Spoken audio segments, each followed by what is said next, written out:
Hello everyone, welcome to Study IQ. Study IQ के इस video में मैं आपको गवर्नमेंट स्कीम जो पढ़ा रहा हूँ आरबीआई ग्रेड बी के लिए, तो ये एक काफ़ी बड़ा वीडियो रहेगा और इसमें 5 गवर्नमेंट स्कीम मैं कवर करूँगा। राइट, बेसिकली ये एक डेमो वीडियो है हमारे पेड कोर्स के लिए। आरबीआई ग्रेड बी का हमारा जो पेड कोर्स आता है उसके बारे में थोड़ी सी जानकारी आपको देना चाहता हूँ। आरबीआई ग्रेड बी का हमारा जो कोर्स है ये 17 जनवरी से लाइव क्लासेस स्टार्ट हो रही हैं। दोपहर में क्लास हुआ करेगी 2 से 4 बजे तक, 2 घंटे की डेली। कोर्स लगभग 3 महीने में ख़त्म होगा। 19 अप्रैल को कोर्स ख़त्म होगा और यानी 4 महीने हो गए। एग्ज़ाम से काफ़ी पहले ख़त्म हो जाएगा। एग्ज़ाम मेरे हिसाब से जुलाई के आसपास होना चाहिए, प्रीलिम्स। और इसमें हम पूरा कोर्स कवर कराएंगे, प्रीलिम्स, मेंस और इंटरव्यू। जो बहुत डिफ़िकल्ट चीज़ें होती हैं वो भी सब कवर कराएंगे, जैसे फाइनेंस इश्यूज़ होते हैं, ESI, economic and social issues होते हैं, बैंकिंग रिलेटेड जो इन्फो होता है, डिस्क्रिप्टिव राइटिंग होता है, एस्से राइटिंग होता है, तो सब कुछ हम इसमें डिटेल में कवर कराएंगे। तो ये हमारा कोर्स है। इसमें मैं personally RBI circular, RBI news, banking awareness, financial awareness और जो गवर्नमेंट स्कीम्स वगैरह ये सब मैं डिटेल में पढ़ा रहा हूँ।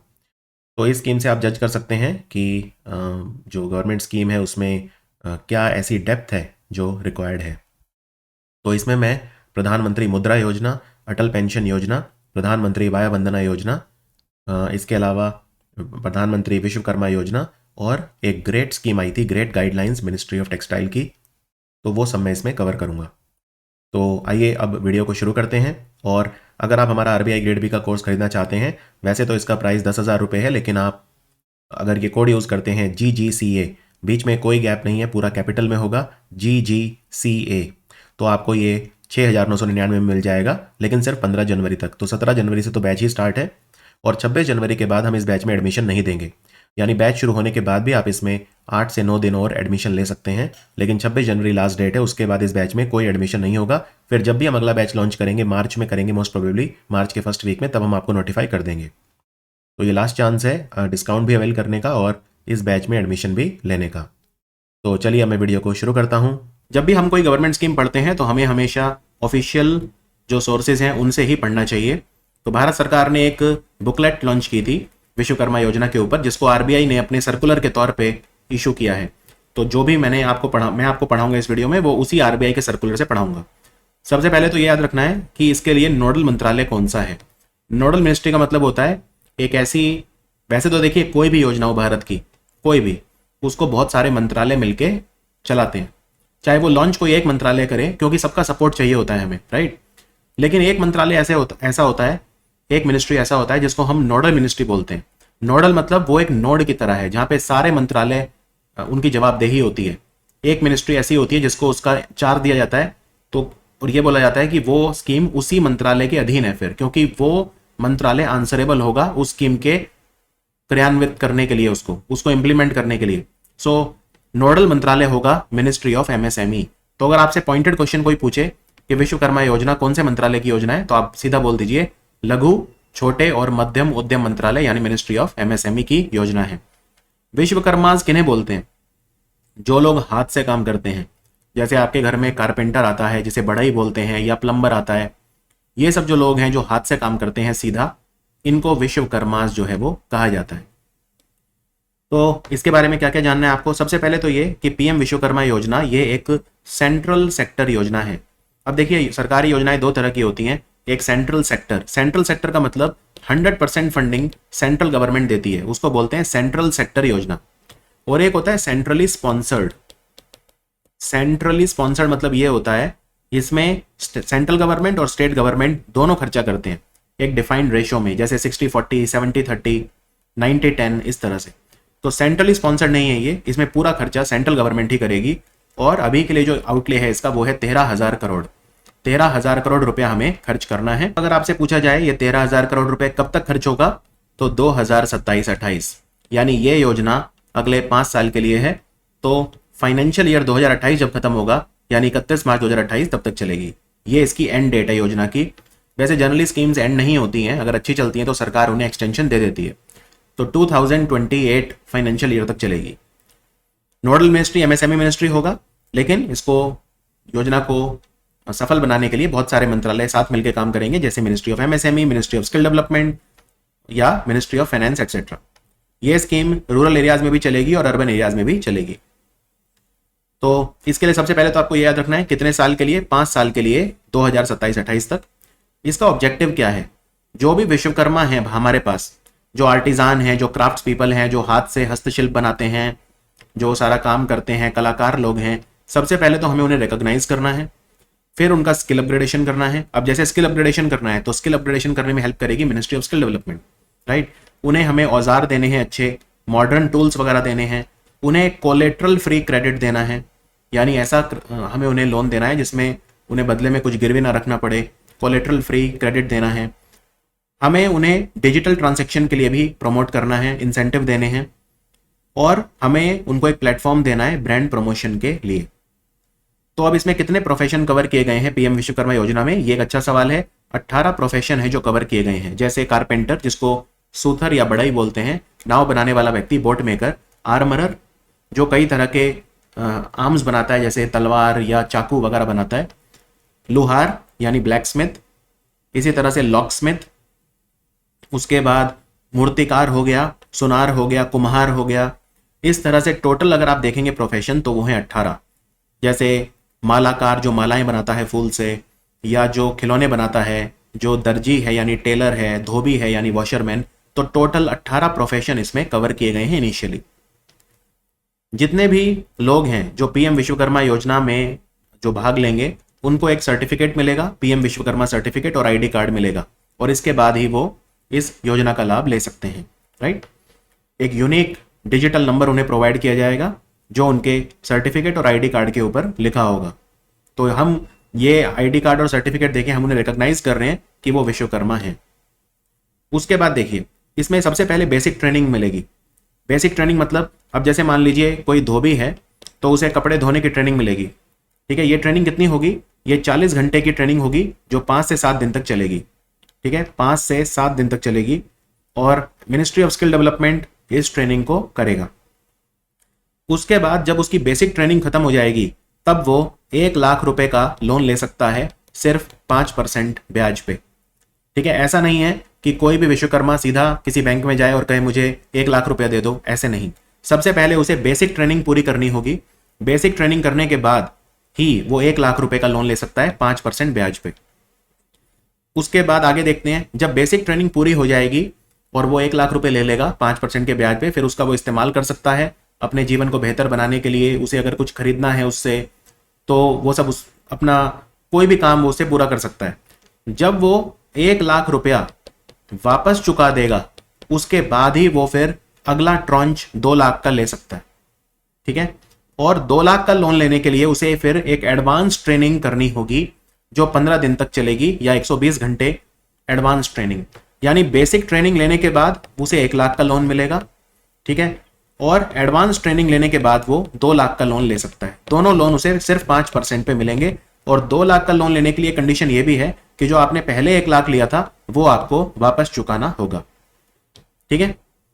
फिर इसमें विश्वकर्मा जो हैं हम उन्हें ट्रेनिंग जब दे रहे होंगे, बेसिक हो चाहे एडवांस्ड हो, तब उन्हें 500 रुपए रोज का सरकार की तरफ से मिलेगा, यानी उन्हें एक ट्रेनिंग स्टाइपेंड भी मिलेगा 500 रुपए पर डे। जब उनकी ट्रेनिंग खत्म हो जाएगी तो उन्हें औजार खरीदने के लिए 15,000 रुपए भी मिलेंगे वन टाइम, यानी टूल किट इंसेंटिव भी मिलेगा 15,000 का, प्रोवाइडेड उन्होंने ट्रेनिंग अच्छे से पूरी कर ली है, उनका स्किल वेरिफिकेशन हो चुका है, उनकी जो ट्रेनिंग वगैरह है वो सब अच्छे से हो चुकी है। तो 15,000 रुपए उन्हें टूल किट इंसेंटिव मिलेगा। ये जो उन्हें 500 रुपए मिलेंगे हर रोज, ये डायरेक्ट बेनिफिट ट्रांसफर से उनके अकाउंट में आ जाएंगे, और 15,000 रुपए का उन्हें ई रूपी वाउचर मिलेगा। ई रूपी वाउचर क्या होता है? ई रूपी वाउचर ये होता है कि सरकार ने 15,000 का ई रूपी वाउचर दे दिया, आप उसको सिर्फ एक पर्टिकुलर दुकान में जाके ही उसको रिडीम करा सकते हैं, और उसके बदले में आप हथियार ही खरीद सकते हैं, टूल्स खरीद सकते हैं, कुछ और उसको खर्चा नहीं कर सकते। अगर मान लीजिए सरकार 15,000 रुपए विश्वकर्मा के अकाउंट में डाल देगी डीबीटी के थ्रू, तो कोई गारंटी नहीं है कि वो 15,000 से हथियार खरीदेगा, हो सकता है वो उसे शराब पीने में खर्च कर दे या किसी और काम में। इसलिए ई रूपी वाउचर दिया जाएगा जिससे वो एक पर्टिकुलर शॉप में जाए और वहां पे वो उससे सिर्फ टूल किट खरीद पाएगा, और सिर्फ वही पर्सन खरीद पाएगा, कोई दूसरा उसको यूज नहीं कर सकता। तो ई रूपी वाउचर जो होते हैं वो पर्पज स्पेसिफिक होते हैं, यानी एक खास काम के लिए ही आप उन्हें यूज कर सकते हो, और पर्सन स्पेसिफिक होते हैं, यानी जिस पर्सन को वो इशू किए जा रहे हैं बस वही उसका इस्तेमाल कर सकता है, कोई दूसरा नहीं, राइट। तो जो पहला ट्रॉन्च है 1 लाख का, उसे 18 महीने में वापस करना है, और जो दूसरा ट्रॉन्च है 2 लाख का अगर वो लेता है तो उसे वो 30 महीने के अंदर अंदर वापस करना है। और सिर्फ 5% ब्याज पे मिलेगा। लेकिन एक बात बताइए, मान लीजिए वो किसी बैंक में जाता है, लेट सपोज वो पंजाब नेशनल बैंक में जाता है। पंजाब नेशनल बैंक विश्वकर्मा को जो लोन है वो देने के लिए तैयार हो जाता है, 11% ब्याज है।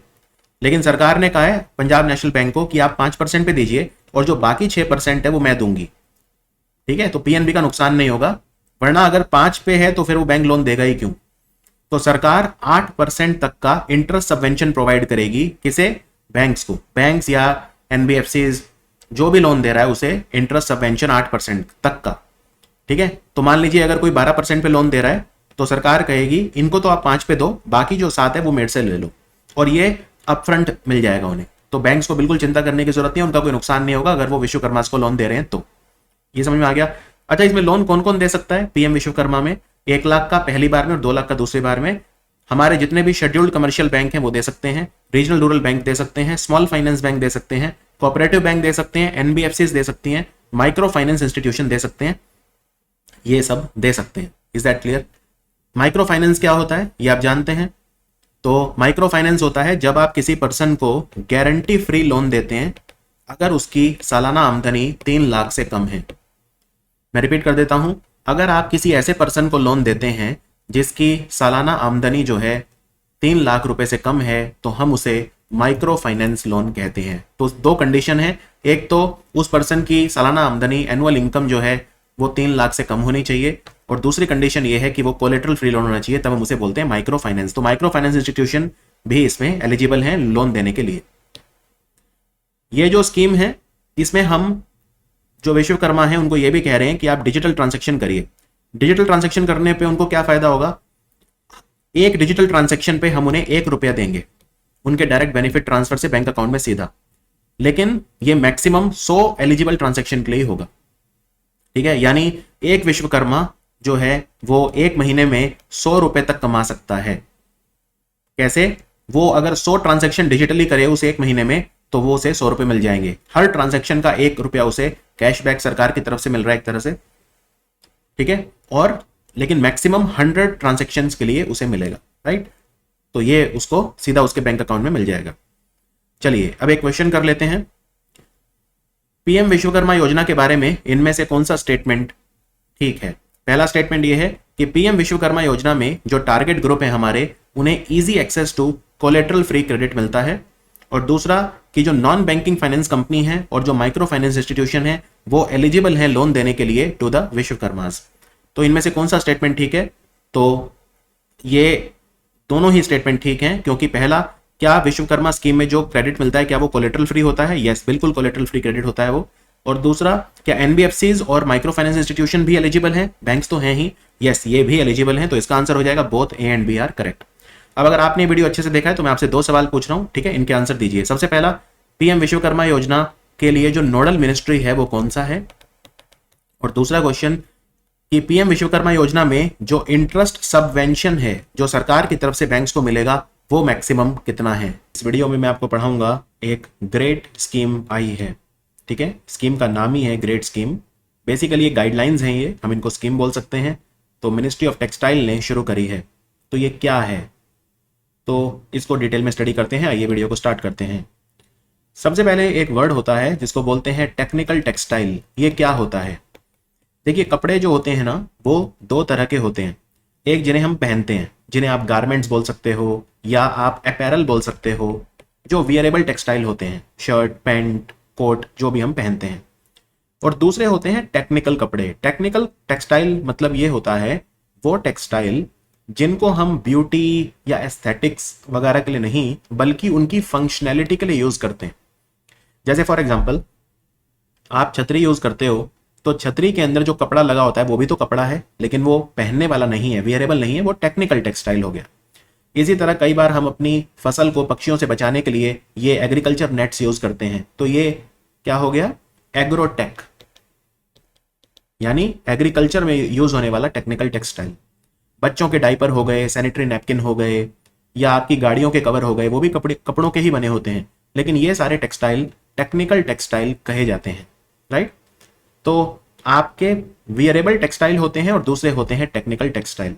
टेक्निकल टेक्सटाइल 12 अलग अलग कैटेगरीज के होते हैं। जैसे फॉर एग्जांपल गाड़ियों में या विमान में, ट्रेन्स में जो कपड़े यूज होते हैं वो मोबिल टेक में आते हैं, क्योंकि मोबिलिटी के लिए होते हैं, तो हम उन्हें मोबिल टेक बोल देते हैं। एग्रीकल्चर में एग्रोटेक बोल देते हैं। मेडिकल में जो डॉक्टर दस्ताने पहनते हैं या जो डॉक्टर ड्रेस पहनते हैं, सर्जिकल ग्लव्स होते हैं, सर्जिकल जो ड्रेस होती है, हमने कोविड के समय में देखा जो पीपीई होता है, राइट, जो डॉक्टर ऊपर से नीचे तक अपने आप को जो पीपीई पहनकर ढकते हैं, या किसी भी तरह का कपड़ा जो हम बेडशीट बिछाते हैं जो पेशेंट के ऑपरेशन थिएटर के अंदर, ये सारे हो गए मेडिटेक, यानी मेडिकल में इस्तेमाल होने वाले मेडिटेक। तो ऐसे जियोटेक हो गए, ऐसे करके टोटल अगर आप देखें तो 12 अलग अलग तरह के जो टेक्निकल टेक्सटाइल कैटेगरीज होते हैं वो डिफाइन किए हैं भारत की सरकार ने। अब इससे पहले मैं ग्रेड स्कीम आपको बताऊं, टेक्निकल टेक्सटाइल आपको समझ में आ गया होगा। इससे पहले ग्रेड स्कीम बताऊं, भारत की सरकार ने एक मिशन शुरू किया था जिसका नाम है नेशनल टेक्निकल टेक्सटाइल मिशन। ये कब स्टार्ट किया था? ये 2020 में स्टार्ट किया था। ठीक है, ईयर आपको याद रखना है। और कितने साल के लिए? 4 साल के लिए, यानी 2020-21 से लेके 2023-24, जो कि अब खत्म होने वाला है ये साल, मतलब अभी तो खैर टाइम है। तो 31 मार्च 2024 को ये मिशन खत्म हो जाएगा। उसके बाद जैसे कि ज्यादातर मिशन होते हैं, सरकार इसको भी एक्सटेंड कर सकती है। तो नेशनल टेक्निकल टेक्सटाइल मिशन क्या था? नाम से पता चल रहा है, नेशनल टेक्निकल टेक्सटाइल मिशन, यानी हमें टेक्निकल टेक्सटाइल को बढ़ावा देना है भारत में 4 साल। तो इसमें सरकार ने कहा हम 1480 करोड़ रुपया खर्च करेंगे टोटल अगले 4 सालों में, 1480 करोड़। तो कैसे कैसे खर्च करेंगे? तो पहले साल में हम रिसर्च इनोवेशन वगैरह करेंगे, इसमें हम 1000 करोड़ करेंगे। फिर प्रमोशन और मार्केट डेवलपमेंट के लिए हम 50 करोड़। ये अमाउंट याद रखने की आपको जरूरत नहीं है, लेकिन 4 फेजेस में ये स्कीम, ये मिशन लागू हुआ था। फिर हम एजुकेशन, ट्रेनिंग और स्किल डेवलपमेंट करेंगे टेक्निकल टेक्सटाइल सेक्टर में, और हम एक्सपोर्ट प्रमोशन पर भी ध्यान देंगे। तो इसके लिए हम ये सारा खर्चा करेंगे। तो टोटल खर्चा था 1480 करोड़ रुपए, और ये मिशन अभी भी चल रहा है और पूरी उम्मीद है कि आने वाले समय में ये सरकार इसको एक्सटेंड कर दे। तो नेशनल टेक्निकल टेक्सटाइल मिशन का मेन ऑब्जेक्टिव क्या था? देखिए, जब भी हम कोई स्कीम वो पढ़ते हैं ना, तो एक हमेशा डेडलाइन होती है। जैसे फॉर एग्जांपल हमें अब देखा हमने कि ये 2024 तक है, राइट, 2023-24 तक है। तो लेकिन टारगेट क्या है? 2024 तक हमें क्या करना है? हमें जो डोमेस्टिक मार्केट है टेक्निकल टेक्सटाइल्स की, वो $50 बिलियन की कर देनी है। अगर मैं उस समय की बात करूं जब ये स्कीम स्टार्ट हुई थी, तो ये मार्केट लगभग $19 बिलियन की थी। ठीक है, उस समय ये मार्केट $19 बिलियन की थी इंडिया में, टेक्निकल टेक्सटाइल की मार्केट। हमें उसे 2024 तक बढ़ा के $50 बिलियन का कर देना है।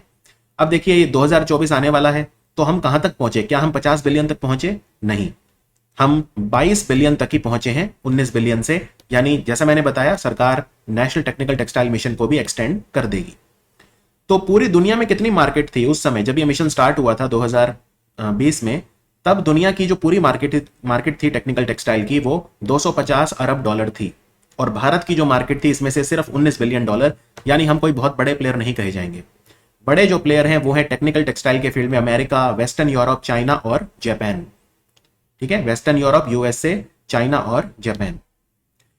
अब ये मुझे कैसे पता कि उस समय मार्केट $19 बिलियन की थी और अभी जो है ये $22 बिलियन की हुई है, यानी बहुत खास इंक्रीज इंडिया में नहीं हुआ है। तो आप देख सकते हैं 25 जुलाई 2023, लगभग 2 महीने पहले का ये आर्टिकल है, मिंट में पब्लिश हुआ था, जिसमें खुद हमारा जो टेक्सटाइल मिनिस्ट्री है उसने ये कहा है। उसने क्या कहा है आप यहां पे देख सकते हैं कि उन्होंने ये कहा कि अगले 5 सालों में ये मार्केट $50 अरब की हो जाएगी। अगले 5 यानी 2023 से अगले 5 यानी 2028 के आसपास। तो अगर मैं एकदम एग्जैक्ट उनकी बात कहूं, तो उन्होंने कहा कि जो मार्केट दुनिया में $250 अरब की थी 2020 में, अब जो ग्लोबल मार्केट है वो $260 अरब की हो गई है। ठीक है, और ये मार्केट और बढ़ेगी, 2025-26 तक ये मार्केट $325 अरब की हो जाएगी। फिर उनकी जो मंत्री हैं, जो राज्य मंत्री हैं टेक्सटाइल मिनिस्ट्री में, उन्होंने कहा कि भारत काफी लंबी छलांग लगा रहा है इस सेक्टर में। हमारे जो करंट मार्केट साइज है वो $22 अरब का हो गया है। यानी कि अगर हम देखें 2020 से और अब 2024 वित्तीय वर्ष खत्म होने वाला है 31 मार्च 2024 को, जो हमारी पहली डेडलाइन थी, वो ऑब्जेक्टिव हम अचीव नहीं कर पाएंगे, ये हम सेफली कह सकते हैं। क्योंकि मंत्रालय के हिसाब से भी हम अगले 5 साल में पहुंचेंगे $50 अरब तक, जो हमारा टारगेट था, तो 2028 तक पहुंचेंगे। लेकिन हमारी मार्केट डेफिनेटली बड़ी है, $19 अरब से हमारी मार्केट $22 अरब तक तो एटलीस्ट पहुंच गई है। ये आपको क्लियर हुआ इतना बैकग्राउंड? अब मैं आपको बताता हूं ये जो स्कीम स्टार्ट की है ये क्या की है। तो एक बार मैं फटाफट जो भी तक पढ़ाया उसको 10 सेकंड में बता देता हूं। National technical textile mission Bharat सरकार ने स्टार्ट किया था, जिसमें भारत की जो मार्केट थी हमें 19 अरब डॉलर से बढ़ा के 50 अरब डॉलर तक करनी थी वित्तीय वर्ष 2024 के खत्म होने तक, राइट। और इसी को पूरा करने के लिए यानी इसी मिशन के तहत भारत सरकार ने ग्रेट गाइडलाइंस स्टार्ट करी है, ग्रेट स्कीम स्टार्ट करी है। तो ये स्कीम सबसे पहली बात तो किसने स्टार्ट की है, ये हमारे मिनिस्ट्री ऑफ टेक्सटाइल ने स्टार्ट की है। ग्रेट की फुल फॉर्म क्या है, बहुत लंबी फुल फॉर्म है, ये आपको याद रखने की जरूरत नहीं है। Grant for research and entrepreneurship across aspiring innovators in technical textile. अब देखिए ये फुल फॉर्म में ही पूरी स्कीम है। हमें क्या करना है टेक्निकल टेक्सटाइल के फील्ड में, हमें एक तो रिसर्च करना है और एक हमें एंटरप्रेन्योरशिप करनी है। यानी फॉर एग्जांपल मान लीजिए मैं टेक्निकल टेक्सटाइल के फील्ड में अपनी फैक्ट्री लगाता हूं, कोई किसी भी फील्ड की, एग्रोटेक, मेडिल टेक, मोबिल टेक वगैरह, किसी भी फील्ड में 12 तरह के टेक्निकल टेक्सटाइल होते हैं। मैं किसी में भी अपनी फैक्ट्री लगाता हूं, कोई अपना कोई जो है काम करता हूं उसमें, या फिर मैं रिसर्च एंड इनोवेशन करता हूं इस फील्ड में, तो सरकार मुझे कैसे सपोर्ट करेगी। तो सरकार ने यह कहा है कि अगर आप फैक्ट्री नई डालोगे एकदम तो नहीं, लेकिन अगर आपकी फैक्ट्री कम से कम 5 साल पुरानी है, राइट, क्योंकि ऐसा नहीं होना चाहिए ना कोई ग्रांट लेने के चक्कर में उसके लालच में कोई तुरंत फैक्ट्री शुरू कर दे। तो अगर आपकी फैक्ट्री 5 साल से ऑलरेडी काम कर रही है टेक्निकल टेक्सटाइल के फील्ड में, तो आप उसको और एक्सपेंड करने के लिए या और ज्यादा इंप्रूव करने के लिए 50 लाख रुपए का ग्रांट हमसे ले सकते हैं, अप टू 50 लाख, यानी ज्यादा से ज्यादा 50 लाख वो सरकार इवेलुएट करेगी और उस हिसाब से ग्रांट देगी। या फिर आप रिसर्च एंड डेवलपमेंट कर रहे हैं, रिसर्च इनोवेशन कर रहे हैं टेक्निकल टेक्सटाइल के फील्ड में, तो भी आपको सरकार 50 लाख तक का ग्रांट देगी और ये अगले 18 महीने तक वैलिड होगा। यानी आप अगले 18 महीने में अप्लाई कर सकते हैं ग्रेट स्कीम के तहत, अगर आपको 50 लाख रुपए तक का ग्रांट चाहिए। तो एक बार फिर से देख लेते हैं, रिपीट कर देते हैं। अगर आप टेक्निकल टेक्सटाइल के फील्ड में या तो रिसर्च करते हैं उसके लिए ग्रांट मिलेगा, या आप एंटरप्रेन्योर हैं, राइट, आपने कोई टेक्निकल टेक्सटाइल के फील्ड में पहले से कोई फैक्ट्री लगाई हुई है, उसके एक्सपेंशन के लिए आपको 50 लाख रुपए तक का जो ग्रांट है वो सरकार देने को तैयार है अगले 18 महीने में। तो सरकार किस किस चीज पे फोकस करना चाहती है, इसके अलावा सरकार टेक्निकल टेक्सटाइल के फील्ड में 3D printing, 3D 4D printing आ रही है, internet of thing, artificial intelligence, जो भी फ्यूचर की टेक्नोलॉजी है, राइट, जिन्हें हम डीप टेक्नोलॉजी बोलते हैं, उनको भी लाना चाहती है। सरकार इन सब सेक्टर पे फोकस करना चाहती है ग्रेट गाइडलाइंस में। जैसे टेक्निकल टेक्सटाइल में एग्री टेक्सटाइल जो होगा, एग्रीकल्चर में यूज होते हैं, बिल्डिंग कंस्ट्रक्शन वगैरह में जो यूज होते हैं textile, geo textile, medical textile, mobile textile वगैरह, packaging textile, protective textile, sports textile, इन सब में सरकार जो है खास तौर पे फोकस करना चाहती है। और जैसा मैंने बताया, कंपनी कम से कम 5 साल पुरानी होनी चाहिए, तभी वो क्वालिफाई करेगी ग्रांट के लिए। एक चीज और, कई बार क्या होता है जब हम कोई नया बिजनेस शुरू करते हैं तो हमें हेल्प चाहिए होती है। हेल्प जैसे हमें मेंटरशिप चाहिए होती है, कोई हमें राह दिखाए कि छोटी कंपनी को बड़ा कैसे करना है, बेस्ट प्रैक्टिसेस क्या है उस इंडस्ट्री की, वो हमारे साथ शेयर करे। तो जो ये काम संगठन करते हैं उन्हें इनक्यूबेटर्स कहा जाता है। इनक्यूबेटर जैसे बच्चा होता है ना, कई बार अगर प्रीमेच्योर पैदा हो जाए तो उसे इनक्यूबेटर में रखते हैं, राइट। तो इन ऐसे ही अगर आपका कोई स्टार्टअप है तो उसको हेल्प चाहिए होती है। मान लो आपकी छोटी सी कंपनी है कोई, और आपके पास रियल एस्टेट का खर्चा देने के लिए वो नहीं है, आपको कोई ऑफिस तो हायर करना पड़ेगा। तो कई बार ये इनक्यूबेटर आपको वो जगह भी दे देते हैं अपने कैंपस में कि आप यहाँ पे अपना ऑफिस लगा सकते हैं, आपके साथ बेस्ट प्रैक्टिस शेयर करेंगे, एडवाइस देंगे, मेंटरशिप देंगे, राइट, आपको बताएंगे कि एक्सपोर्ट कैसे करना है अपनी सर्विसेज को या प्रोडक्ट्स को। तो ये काम इनक्यूबेटर का होता है। तो सरकार ने ये कहा है कि हम इनक्यूबेटर्स की भी मदद करना चाहते हैं जो टेक्निकल टेक्सटाइल फील्ड में है। हम उनको 10% of the total grant in aid incubators को देंगे, यानी कि 50 लाख तक का तो ग्रांट हम देंगे ही। इसके अलावा अगर इनक्यूबेटर है तो उनको 10% का जो ग्रांट है, टोटल ग्रांट जो भी हम, मान लीजिए कोई कंपनी है, सरकार ने उसे ग्रांट दिया, मान लेते हैं 30 लाख, क्योंकि 50 लाख तक देना है, मैक्सिमम 50 लाख है, लेकिन मान लेते हैं इस कंपनी को सरकार ने कहा 30 लाख के लिए एलिजिबल हो, उनके गाइडलाइन के हिसाब से 30 लाख का दे दिया। ये कंपनी बोलती है मुझे किसी इनक्यूबेटर ने भी हेल्प करी, ठीक है, इसने मुझे एडवाइस दी वगैरह ये सब, तो 30 लाख का 10%, यानी जो टोटल ग्रांट इन एड है उसका 10% इनक्यूबेटर को भी मिलेगा। तो वो इनक्यूबेटर जिसने इस कंपनी की हेल्प की उसको 30 लाख का 10% यानी 3 लाख का ग्रांट सरकार इसे भी देगी। और ग्रांट क्या होता है? ग्रांट ये होता है कि आप, सरकार अनुदान बोलते हैं इसे हिंदी में, कि ग्रांट अगर मिल जाता है तो वो वापस नहीं करना होता, एक तरह का गिफ्ट होता है, यूनिलेटरल जो फ्लो ऑफ मनी या यूनिलेटरल ट्रांसफर ऑफ मनी होता है। ये डिफरेंस होता है ग्रांट में और लोन में।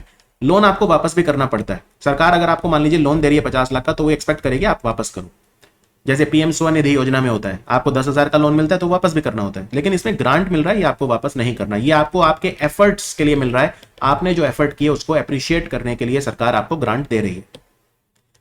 इसके अलावा सरकार ने 2-3 चीजें और कही हैं ग्रेट स्कीम में। क्या? भारत में 26 इंस्टीट्यूट ऐसे हैं जिनकी लेबोरेटरी फैसिलिटीज को अपग्रेड किया जाएगा, ठीक है, जिससे वो टेक्निकल टेक्सटाइल फील्ड में और ज्यादा अच्छा काम कर सकें। वहां पे ट्रेनिंग प्रोवाइड की जाएगी 26 इंस्टीट्यूट्स में, और इन्हीं 26 इंस्टीट्यूट्स में टेक्निकल टेक्सटाइल में डिग्री प्रोग्राम्स भी स्टार्ट किए जाएंगे। इसके अलावा भारत सरकार टेक्सटाइल फील्ड में कैसे सपोर्ट कर रही है? तो 100% एफडीआई है हमारे टेक्सटाइल सेक्टर में ना, 100% एफडीआई है, वो भी ऑटोमेटिक रूट से। ऑटोमेटिक रूट होता है जिसमें आपको सरकार की परमिशन नहीं चाहिए, कोई भी विदेशी कंपनी भारत में आके किसी भी टेक्सटाइल कंपनी में इन्वेस्ट कर सकती है। तो 100% एफडीआई अलाउड है टेक्सटाइल सेक्टर में। ये एक बहुत बड़ा स्टेप है सरकार का टेक्सटाइल सेक्टर में इन्वेस्टमेंट लाने के लिए। फिर production linked incentive scheme, PLI में जो सेक्टर है उनमें टेक्सटाइल सेक्टर को भी रखा गया है, ठीक है, चाहे वो मैनमेड फाइबर फैब्रिक हो, गारमेंट हो, टेक्निकल टेक्सटाइल हो, सब है। और ये प्रोडक्शन लिंक्ड इंसेंटिव स्कीम जो है टेक्सटाइल सेक्टर में, ये लागू हो गई थी सितंबर 2021 से। इसके अलावा भारत सरकार यानी कि मिनिस्ट्री ऑफ टेक्सटाइल, फिक्की यानी federation of Indian chambers of commerce and industry के साथ मिलकर टेक्नोटेक्स का भी सम्मेलन करवाती है। टेक्नोटेक्स 10वीं बार हुआ था, अभी इसी साल 2023 में मुंबई में हुआ था। तो टेक्नोटेक्स क्यों होता है? टेक्नोटेक्स भी एक सम्मेलन होता है, ये भी टेक्निकल टेक्सटाइल फील्ड के लिए ही होता है। जैसे फॉर एग्जांपल इस बार जो टेक्नोटेक्स हुआ था 2023 में, उसमें फोकस किया गया था medical textile, transport textile, industrial textile, eco textile, geo textile और पैकेजिंग टेक्सटाइल, यानी 12 तरह के जो टेक्निकल टेक्सटाइल होते हैं उनमें इन 6 पे फोकस इस बार किया गया था। तो टेक्नोटेक्स भी समय समय पे भारत सरकार करवाती है। जब भी आप कोई स्कीम पढ़ेंगे ये याद रखिए उसमें एज रेंज कितनी है। जैसे अटल पेंशन योजना 18 से 40 है, जीवन ज्योति बीमा योजना 18 से 50 और सुरक्षा बीमा योजना 18 से 70। फिर प्रीमियम कितना कितना होता है? तो प्रीमियम डिपेंड करता है। जीवन ज्योति में 436 रुपये था, सुरक्षा बीमा योजना में सिर्फ 20 रुपये है, और अटल पेंशन योजना में डिपेंड करेगा आप कितनी पेंशन चाहते हो। तो अटल पेंशन योजना भी 9 मई 2015 को प्रधानमंत्री मोदी ने बंगाल से शुरू करी थी। और आप अटल पेंशन योजना जो है, अगर आपके पास सेविंग अकाउंट है या post office saving bank account है तो आप जो है इसको ले सकते हो। इसमें आपको मिनिमम पेंशन मिलेगी 1,000 और मैक्सिमम मिलेगी 5,000 रुपये महीना जब आपकी उम्र 60 साल हो जाएगी। उसी हिसाब से प्रीमियम भरना है। अब ज़्यादा पेंशन चाहते हो तो ज़्यादा प्रीमियम भरना है। अगर आप चाहते हो आपको सिर्फ 1,000 रुपये पेंशन मिले 60 साल के बाद हर महीने, तो उसी हिसाब से प्रीमियम भरना है। 5,000 चाहिए तो उसी हिसाब से भरना है। तो ये है अटल पेंशन योजना। तो अटल पेंशन योजना में आप क्या करेंगे, अपना जो पेंशन कॉर्पस है वो आप एक्यूमुलेट होता रहेगा आपका 60 साल की उम्र तक, और फिर जो है 60 साल होने के बाद आपको पेंशन जो है वो मिलनी स्टार्ट हो जाएगी। एक बात और, अगर डेथ हो जाती है इसमें पर्सन की जिसने ये योजना ली है, तो उसके स्पाउस को मिलती रहेगी पेंशन। और अगर स्पाउस की भी डेथ हो जाती है तो जो पूरा पेंशन कॉर्पस है वो किसी नॉमिनी को मिल जाएगा। जैसे मान लो कोई पर्सन है रमेश, रमेश की डेथ हो गई, ठीक है, तो रमेश की वाइफ को भी पेंशन मिलती रहेगी जितने भी उसने लिए, 1,000, 2,000, 3,000, 4,000, 5,000, 5 स्लैब होते हैं इसमें, 1,000 और फिर 1,000 के मल्टीपल में मैक्सिमम 5,000 रुपये महीना। तो जितनी भी उसने ली होगी उसी हिसाब से मिलती रहेगी। फिर रमेश की डेथ हो गई तो वाइफ को मिलती रहेगी, वाइफ की भी डेथ हो गई तो फिर जो लमसम है, पेंशन तो नहीं मिलेगी फिर, लेकिन जो लमसम मिल जाएगा पूरा, जो नॉमिनी है उसको मिल जाएगा। तो ये अटल पेंशन योजना के बहुत फायदे हैं। अगर प्री मैच्योर डेथ भी हो जाती है सब्सक्राइबर की तो भी सरकार जो है उसके स्पाउस को, और स्पाउस की भी डेथ हो जाती है तो जो नॉमिनी है उसे फिर जो अमाउंट है वो मिल जाता है। ठीक है, तो आफ्टर द डेथ अगर सब्सक्राइबर की भी और स्पाउस की दोनों की भी डेथ हो गई तो नॉमिनी जो है उसे बेनिफिट मिलते रहते हैं। कोई डाउट इसमें? तो कितने लोगों ने ली है ये योजना? ये जो डेटा अवेलेबल है सरकारी वेबसाइट पे 31 जुलाई 2021 तक का अवेलेबल है, 1 साल पुराना डेटा है। तो लगभग 32 करोड़ लोग जो हैं उन्होंने इसको अटल पेंशन योजना का लाभ लिया है। अब बात करते हैं प्रधानमंत्री मुद्रा योजना। प्रधानमंत्री मुद्रा योजना, और ये जितनी भी योजनाएं बता रहा हूं इनको मिनिस्ट्री ऑफ फाइनेंस चलाती है। मिनिस्ट्री ऑफ फाइनेंस में 6 डिपार्टमेंट होते हैं, उनमें से एक होता है डिपार्टमेंट ऑफ फाइनेंशियल सर्विसेज, वो इन स्कीम्स को चलाता है। तो प्रधानमंत्री मुद्रा योजना जो है इसको भी department of financial services, ministry of finance चलाता है, लेकिन लागू करने में हेल्प करता है SIDBI, small industries development bank of India. तो प्रधानमंत्री मुद्रा योजना जो है ये एक स्कीम है जो प्रधानमंत्री मोदी ने 2015 में लॉन्च करी थी 8 अप्रैल को। इसमें आप 10 लाख रुपए तक का लोन ले सकते हैं। ठीक है, non corporate, non farm, small या माइक्रो एंटरप्राइजेस को 10 लाख रुपए तक का लोन मिलता है। और इनको हम मुद्रा लोन्स बोलते हैं। ये प्रधानमंत्री मुद्रा योजना के तहत दिए जाते हैं। ये जो लोन है ये कौन कौन दे सकता है मुद्रा योजना के? कमर्शियल बैंक दे सकते हैं, रीजनल रूरल बैंक दे सकते हैं, स्मॉल फाइनेंस बैंक दे सकते हैं, माइक्रो फाइनेंस इंस्टीट्यूशन दे सकते हैं, और नॉन बैंकिंग फाइनेंशियल कंपनी भी मुद्रा लोन दे सकती है प्रधानमंत्री मुद्रा योजना के तहत। आप चाहें तो एक वेबसाइट भी है उद्यमी मित्र .in, उस पर जाके भी आप लोन के लिए आवेदन दे सकते हैं। तो मुद्रा की फुल फॉर्म क्या है? मुद्रा की फुल फॉर्म है micro units development and refinance agency limited. मैं रिपीट करता हूं, micro units development and refinance agency. ये भारत की सरकार ने सेटअप किया था एक मुद्रा बैंक इसके लिए, राइट। और मुद्रा बैंक जब इनिशियली बना था तो ये सिडबी की होल्ली ओन्ड सब्सिडरी थी, यानी इसमें मुद्रा बैंक में जो भी कैपिटल आता था वो सिडबी से आता था, small industries development bank of India से आता था। पूरा 100% कैपिटल सिडबी ही कंट्रीब्यूट करता था। अभी जो मुद्रा बैंक है उसमें 1,000 करोड़ रुपए का ऑथोराइज कैपिटल है, और जो पेड अप कैपिटल है वो है 750 करोड़, और ये पूरा का पूरा सिडबी ने डाला है। ठीक है, अब अचीवमेंट देखते हैं प्रधानमंत्री मुद्रा योजना के। प्रधानमंत्री मुद्रा योजना के अगर मैं सिर्फ एक साल के अचीवमेंट देखूं, फाइनेंशियल ईयर 22 जो लेटेस्ट अवेलेबल डेटा है, तो टोटल जो लोन है आप देख सकते हैं 5,37,95,526, यानी लगभग 5.5 करोड़ लोगों ने लोन लिया है प्रधानमंत्री मुद्रा योजना के तहत। टोटल अमाउंट का जो लोन डिसबर्स किया है सरकार ने, आप देख सकते हैं यहाँ पे 3.4 लाख करोड़, 3.4 लाख करोड़ का जो लोन है वो सैंक्शन किया है। फिर यहाँ पे मैंने और भी डीप जाके डेटा निकाल लिया वेबसाइट से कि हर राज्य का निकाल लिया कि भाई किस राज्य को कितना मिला है। आप देख सकते हैं यहाँ पे कि पश्चिम बंगाल को लोन सबसे ज्यादा मिला है प्रधानमंत्री मुद्रा योजना के तहत। प्रधानमंत्री मुद्रा योजना के तहत बंगाल ने जो टोटल लोन दिया है अपने इंडस्ट्रीज को वो दिया है 33,949 करोड़। और दूसरे नंबर पे कौन सा था? तो बंगाल के बाद जो दूसरे नंबर पे था वो था उत्तर प्रदेश। ठीक है, दूसरे नंबर पे था वो था यूपी। आप यहाँ पे देख सकते हैं यूपी का जो अमाउंट है वो है 32,850 करोड़, 32,850 करोड़। और उसके बाद तीसरे नंबर पे तमिलनाडु, तमिलनाडु का है 32,262 करोड़। तो पहले नंबर पे बंगाल 33,949, यानी लगभग 34,000 करोड़। ये मैं बात कर रहा हूँ फाइनेंशियल ईयर 22 की। बंगाल ने लोन सबसे ज्यादा दिया है, बिगेस्ट बेनिफिशियरी रहा मुद्रा लोन्स का। दूसरे नंबर पे यूपी और तीसरे नंबर पे तमिलनाडु। फिर मैंने ये भी देखा कि जितने भी बैंक हैं बैंक वाइज ब्रेकअप करके देखा कि फाइनेंशियल ईयर 2022 में सबसे ज्यादा मुद्रा लोन किसने दिया है, और मैं सरप्राइज हुआ कि जो इंडसइंड बैंक है उसने मुद्रा लोन सबसे ज्यादा दिया है। ठीक है, यहां पे आप देख सकते हैं इंडसइंड बैंक, ये आपको थोड़ा छोटा दिख रहा होगा, टेबल एक्चुअली बहुत बड़ी है, बहुत सारे बैंक है इंडिया में। 41,944 करोड़ रुपए का लोन, मुद्रा लोन इंडसइंड बैंक ने दिया है, राइट। तो इंडसइंड बैंक मुद्रा लोन देने के मामले में काफी आगे रहा। स्टेट बैंक ऑफ इंडिया ने दिया है 28,000 करोड़ का लोन, मुद्रा लोन। इंडसइंड बैंक ने दिया है 41,944 करोड़ का लोन। तो टोटल मुद्रा लोन कितने हो गए हैं? वैसे तो 2015 की योजना है तो 7 साल हो गए, लेकिन मोदी सरकार के 8 साल हो गए। तो 35 करोड़ लोग हैं जो मुद्रा लोन ले चुके हैं, और 35 करोड़ में से 23 करोड़ महिलाएं हैं। और ये लोन क्यों दिए जाते हैं? प्रधानमंत्री मुद्रा लोन क्यों दिए जाते हैं? बिजनेस शुरू करने के लिए लिए जाते हैं मेनली, या तो बिजनेस शुरू करने के लिए या वर्किंग कैपिटल के लिए, राइट।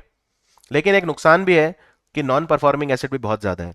अगर आप देखें तो सिर्फ एक साल में फाइनेंशियल ईयर 21 में 34,000 करोड़ के नॉन परफॉर्मिंग एसेट मुद्रा लोन्स में देखने को मिले।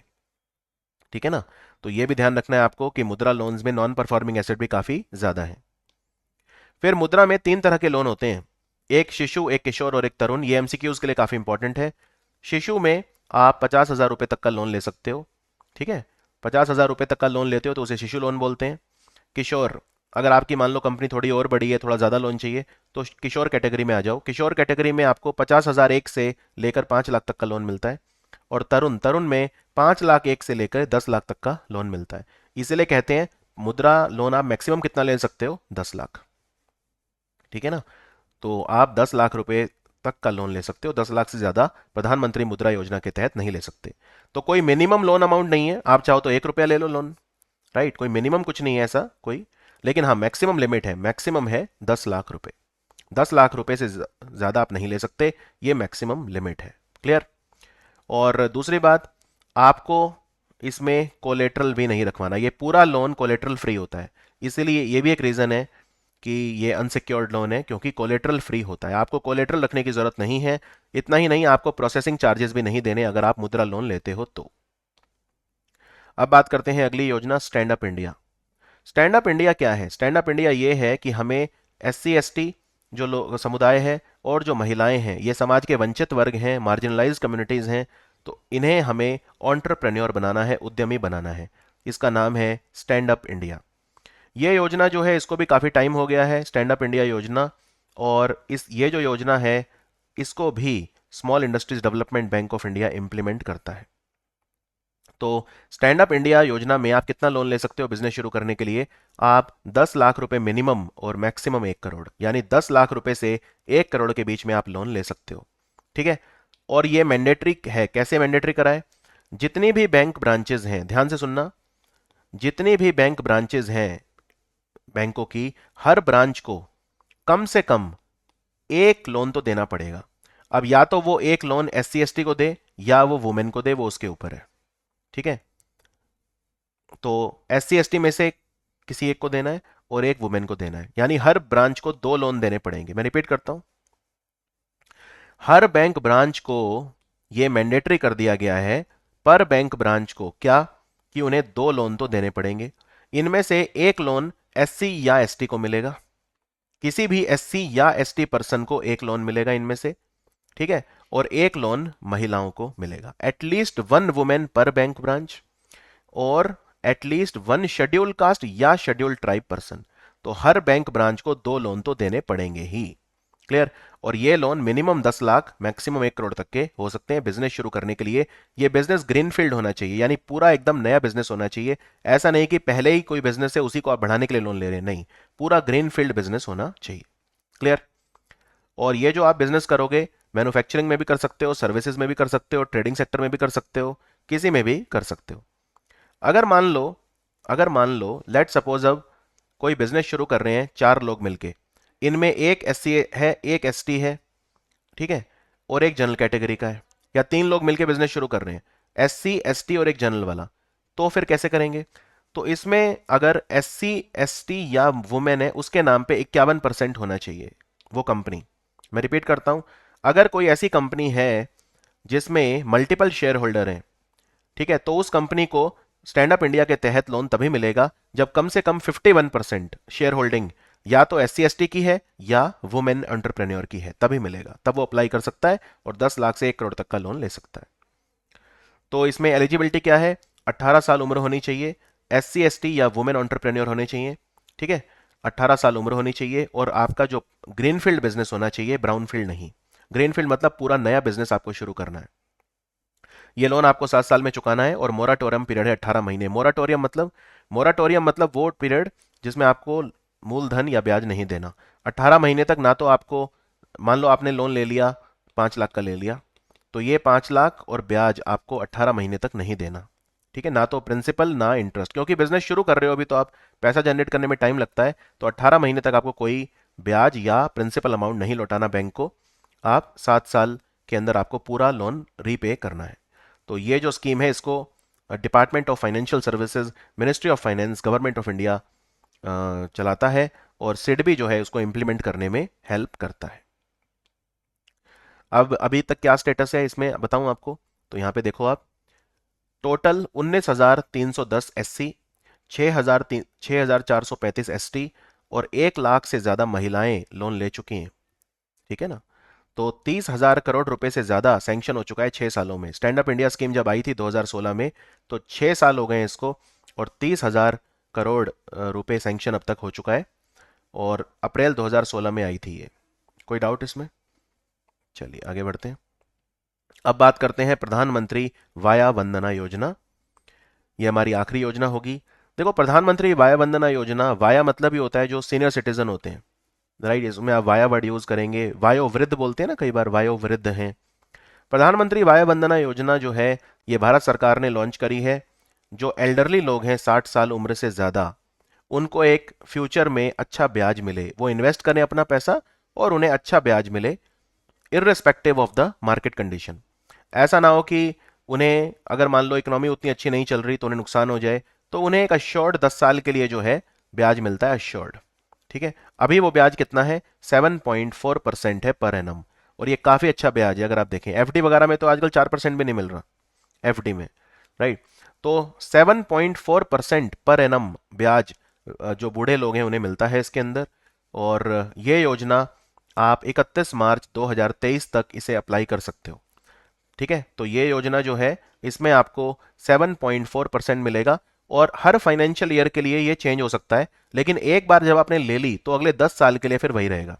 अब जैसे जिन्होंने फाइनेंशियल ईयर 23 में जो ले रहे हैं, ठीक है, तो उसमें 7.4 मिल रहा है, तो अगले 10 साल तक 7.4 ही मिलेगा। तो उस फाइनेंशियल ईयर में जो आपको रिटर्न होगा वो अश्योर्ड हो जाएगा अगले 10 सालों के लिए। Is it clear? तो ये ध्यान रखिए, हर साल सरकार 1 अप्रैल को बता देगी कि उस फाइनेंशियल ईयर के लिए आपको कितना इंटरेस्ट मिलेगा। और वो इंटरेस्ट रेट ऐसा नहीं है कि इस साल 7.4 है तो अगले साल 4.8 रह जाएगा, नहीं, वो इसी के आसपास होगा, कोई ज्यादा परिवर्तन नहीं होगा। लेकिन जब आपने वो पॉलिसी ली है उस वक्त जो इंटरेस्ट रेट था वही फिर 10 साल रहेगा। तो इसमें लेकिन एक लिमिट है, ठीक है, एक लिमिट है इसमें कि आप 15 लाख रुपए से ज्यादा इन्वेस्ट नहीं कर सकते, और ये हर साल नहीं है, लमसम है, वन टाइम। तो इसमें जो मिनिमम अमाउंट जो है मैक्सिमम अमाउंट वो सब मैं आपको बताता हूँ। तो इसमें जो आपको पेंशन पेमेंट मिलेगी वो मंथली, क्वार्टरली, हाफ ईयरली या एनुअल, जैसे आप चाहें वैसे ले सकते हैं। ठीक है, जैसे आप चाहें वैसे ले सकते हैं। तो मिनिमम परचेज प्राइस इस स्कीम में जो है वो है 1,62,162। अगर ऐसा है तो फिर आपको 1,000 रुपये पर मंथ पेंशन मिलनी स्टार्ट हो जाएगी। तो मिनिमम पेंशन कितनी मिलेगी इसमें आपको, 1,000 पर मंथ। और मैक्सिमम मैक्सिमम आपको मिल सकती है इसमें 9,250 पर मंथ। कैसे? क्योंकि देखो इसमें आप मैक्सिमम पैसा कितना लगा सकते हैं, 15 लाख। और इंटरेस्ट कितना मिलेगा आपको, इंटरेस्ट मिलेगा 7.4%। तो आप कितना पैसा कमाएंगे एक साल में, 15 लाख इंटू 7.4%, ये आपका ब्याज मिलेगा। ये जो भी ब्याज आपका बनता है, ठीक है, आप इसे 12 से डिवाइड कर दोगे तो आ जाएगा 9,250। तो मैक्सिमम जो आप अमाउंट लगा रहे हैं 15 लाख, उसके बेस पे जो आपको ब्याज मिल रहा है 7.4, अगर आप वो कैलकुलेशन करेंगे तो मैक्सिमम पेंशन जो इसमें आपको मिल सकती है वो 9,250 मिल सकती है। क्लियर? और इस स्कीम में जो मिनिमम इन्वेस्टमेंट आपको करनी है वो है 1,62,162 रुपए। अगर आप इतने की करेंगे तो फिर आपको 7.4% मिलेगा। वो जितना भी होगा आप उसे 12 से डिवाइड करेंगे तो 1,000 रुपये महीना आ जाएगा। ठीक है, तो मिनिमम पेंशन 1,000 रुपये महीना के लिए आपको इन्वेस्टमेंट इतनी करनी होगी। और मैक्सिमम जो आपको पेंशन मिल सकती है इसमें 9,250 पर मंथ, 15 लाख रुपए की इन्वेस्टमेंट जिसके लिए आपको चाहिएगी। यह स्कीम मई 2017 में लॉन्च हुई थी, प्रधानमंत्री वाया वंदना योजना। और इसमें आप यहाँ पे देख सकते हैं बाकी चीज़ें। मिनिमम एंट्री एज 60 साल आपकी उम्र होनी चाहिए, 60 या उससे ज़्यादा। मैक्सिमम कोई एंट्री एज नहीं है, कितने भी एज हो, 60 से ज़्यादा होनी चाहिए बस। 10 साल के लिए आप इन्वेस्टमेंट करेंगे। इसमें जो मिनिमम पेंशन अलाउड है वो है 1,000 पर मंथ, और मैक्सिमम जो पेंशन अलाउड है वो 9,250 पर मंथ। ये पर मंथ बता रहा हूँ। क्वार्टर करनी है तो 3 से मल्टीप्लाई कर दो, 6 महीने की करनी है 6 से मल्टीप्लाई कर दो, 1 साल की करनी है तो आप इसे 12 से मल्टीप्लाई कर दो। अगर कोई पूछे कि प्रधानमंत्री वाया वंदना योजना में मिनिमम पेंशन एक साल में कितनी मिल सकती है, तो 1 साल का पूछ रहा है तो 12,000 हो गया, क्योंकि मिनिमम पेंशन हर महीने मिल सकती है 1,000, 12 से मल्टीप्लाई कर दो 12,000 पर ईयर। अगर कोई पूछे प्रधानमंत्री वाया वंदना योजना में मैक्सिमम पेंशन कितनी मिल सकती है, तो हर महीने मिल सकती है 9,250, उसको 12 से मल्टीप्लाई कर दो, ये आ जाएगा 1,11,000। तो ये था हमारा जो वीडियो है आरबीआई ग्रेड बी का जो लेवल है गवर्नमेंट स्कीम्स का, वो आपको बताने के लिए। आई होप आपने इस वीडियो एंजॉय किया होगा। ऐसे ही दूसरे जो वीडियो हैं पेड कोर्स में पूरा 100% सिलेबस कवर होगा, प्रीलिम्स, मेंस और इंटरव्यू का। ये कोर्स बहुत ही सीरियस एस्पिरेंट्स के लिए है। आरबीआई ग्रेड बी कोई छोटा एग्जाम नहीं है, टफ एग्जाम होता है। 1 से 1.5 लाख बच्चे इसमें बैठते हैं और सिर्फ 222 सीट पिछले साल थी, इस साल हो सकता है 250 के आसपास सीटें हों। लेकिन इससे प्रतिष्ठित कोई और एग्जाम नहीं है मेरी नज़र में यूपीएससी के बाद। सबसे ज़्यादा आकांक्षी है और आप आरबीआई के गवर्नर तक बन सकते हैं अगर आप एक ग्रेड बी एग्ज़ाम क्लियर करते हैं। असिस्टेंट मैनेजर से आप स्टार्ट करते हैं, 1 लाख के आसपास इसमें सैलरी रहती है। तो बहुत ही ज़्यादा प्रेस्टिजियस एग्ज़ाम है और मैं चाहता हूँ आप इसकी तैयारी करें। अगर आपके पास बैंडविड्थ है, अगर आपके पास तैयारी करने के लिए समय है, ऊर्जा है, तो आप इसकी तैयारी ज़रूर करें। हमारा जो बैच है वो 17 जनवरी से स्टार्ट होगा। दोपहर में क्लास हुआ करेंगी, और अगर आप कोई क्लास मिस कर देते हैं तो बाद में आप फुल एचडी में उसे प्री रिकॉर्डेड देख सकते हैं, कोई दिक्कत नहीं है। जितनी मर्जी बार आप लेक्चर देख सकते हैं, उस पर भी कोई पाबंदी नहीं है। आपको पीडीएफ भी दिया जाएगा, बहुत तरह की पाठन सामग्री, वीडियो, नोट्स वगैरह सब कुछ उसमें दिया जाएगा, और एक अपने आप में बहुत ही कॉम्प्रिहेंसिव कोर्स है, बेस्ट इन द मार्केट। तो अगर आप इसको लेना चाहते हैं तो इसका प्राइस है 10,000 रुपये, लेकिन आप अगर कोड यूज़ करते हैं GGCA पूरा कैपिटल में, कोई बीच में गैप नहीं, तो आपको सिर्फ 6,999 मिल जाएगा, लेकिन सिर्फ 15 जनवरी तक, ठीक है। और 26 जनवरी के बाद इस बैच में कोई एडमिशन नहीं होंगे। तो आपसे क्लासरूम में मिलता हूँ पेड कोर्स की। Thank you for watching study IQ।